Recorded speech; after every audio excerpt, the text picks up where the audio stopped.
l'audace apparaît comme une qualité naturelle et qui est légère. Ça n'est plus un challenge, c'est plus un défi, c'est plus ce qui était vécu avant comme une compétition avec la peur.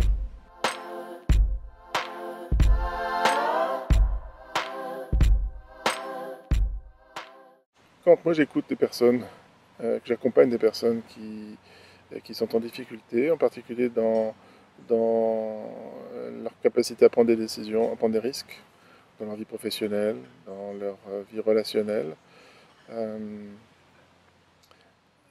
la constante, c'est la peur qui revient. C'est-à-dire, souvent il y a des bonnes raisons qui apparaissent, et puis quand, grâce à l'écoute de l'IFS, on arrive à comprendre les parties qui sont derrière ces bonnes raisons, euh, il y a cette constante qui est la peur, qui est souvent, bien souvent, cachée, masquée à la personne elle-même, voire même aux parties elles-mêmes.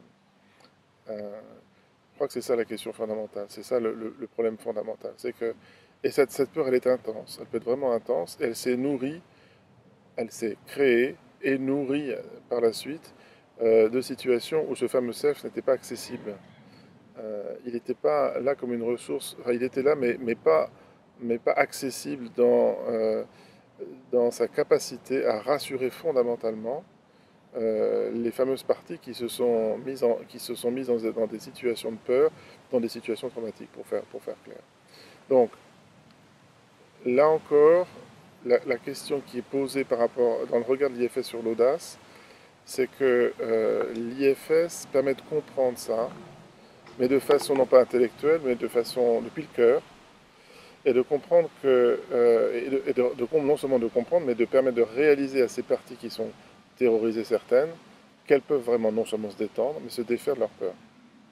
Et l'observation que je fais chez les personnes qui peuvent faire ce cheminement, qui passe par la guérison, bien sûr, qui doit passer par la guérison et qui peut accéder jusqu'à la guérison de ses blessures et la libération de ses peurs, c'est que l'audace apparaît comme une qualité naturelle et qui est légère.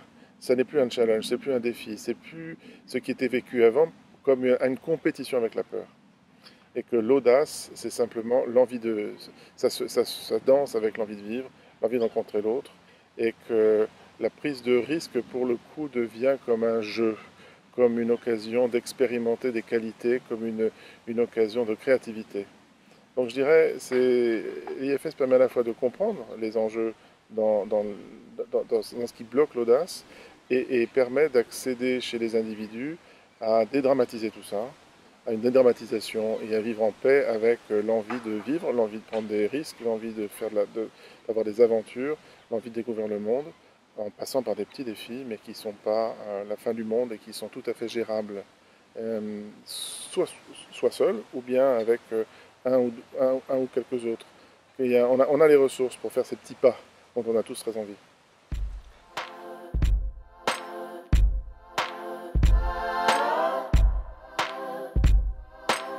Donc dans le modèle IFS, qui signifie Internal Family System, ce modèle de psychothérapie fondé par Richard Schwartz il y a une trentaine d'années, on reconnaît à l'intérieur du psychisme deux mondes. Le monde de ce qu'on va appeler des parties, au monde de la multiplicité qui est en nous, et puis le monde du self, qui renvoie à la dimension unique de chaque individu.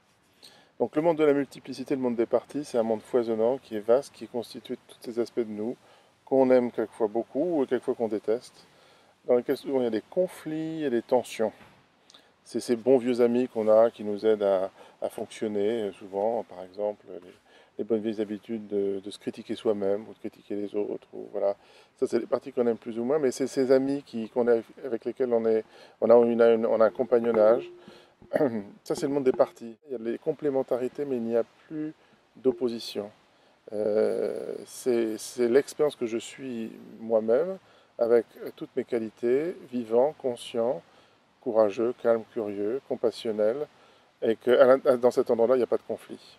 Donc l'objectif de l'IFS, et par sa pratique, c'est de réconcilier ces deux mondes, et d'inviter les parties à reconnaître dans le self leur leader naturel, et de vivre avec lui une expérience de confiance.